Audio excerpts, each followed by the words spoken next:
پاکستان ولې په خپلو وسلو د افغان مشرانو نومونه ایښي دي؟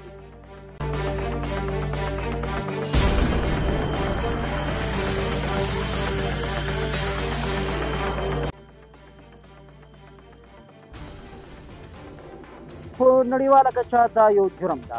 که چېرته یو هیواد وغواړي چې د هغوی د مشرانو نومونه بل هیواد په خپلو وسلو کېږدي، نو دوی کولی شي چې نړیوالې شورا ته عریض شي او په دوی عریضه وکړي. خو تر اوسه پورې افغانانو دغه کار نه دی کړی.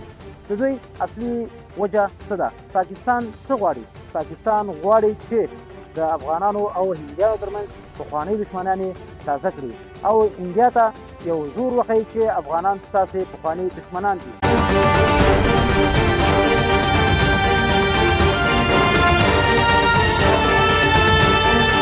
افغانانو او هندیانو ترمنځ پخوانۍ دښمنانې تازه کړي او انډیا ته یو زور وښیي چې افغانان ستاسې پخواني دښمنان دي.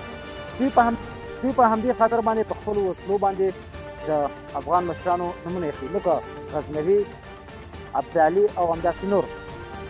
افغانانو پخوا په هندوستان څو ځلې پاچاهي کړې، ډیلې یې فتح کړی.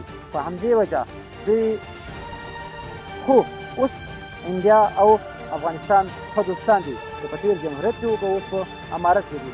نو په همدې اساس پاکستان غواړي چې د دوی هغه کومه دوستي چې ده هغه په دښمني یو ځل بیا بدله کړي.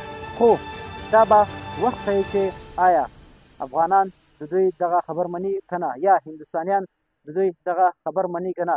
دوی د منافقت له وجې دغسې کړنې ترسره کوي تر څو د هند او افغانانو ترمنځ دښمني جوړه کړي او د دوی دوستي چې اوس ډېره پخه ده له پاکستان یې نشي زغملی، نو په همدې اساس داسې کړنې ترسره کوي چې د دوی ترمنځ دښمني جوړه کړي. افغان مشرانو ولې هند فتح کاوه؟ ولې هند نیوه؟ هغه وخت هند د برطانیا د مستعمرې لاندې وه. نو په همدې اساس باندې احمدشاه بابا، محمود غزنوي او نورو مشرانو انډیا نیوله. د همدې پنجاب چې اوس د پاکستان د واکۍ لاندې ده، مرکز یې لاهور ده، نو په مسلمانان اوسېدل. نو د همغو مسلمانانو مشرانو به افغان مشرانو ته خطونه راولېږل چې موږ باندې هند او برطانویان ظلمونه کوي. د دې ځای نه به احمدشاه بابا او هند به یې نیو او د هغه ځای واک به یې افغانانو ته سپاره.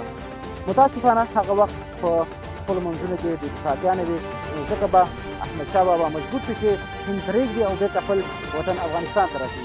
نو اوس له همدې فرصته پاکستان غواړي چې ګټه واخلي او هغه غریب دښمنۍ زیاته کړي. نو په همدې اساس باندې په خپلو وسلو باندې د افغان مشرانو نومونه ایښي دي چې دا یو نړیوال جرم دی.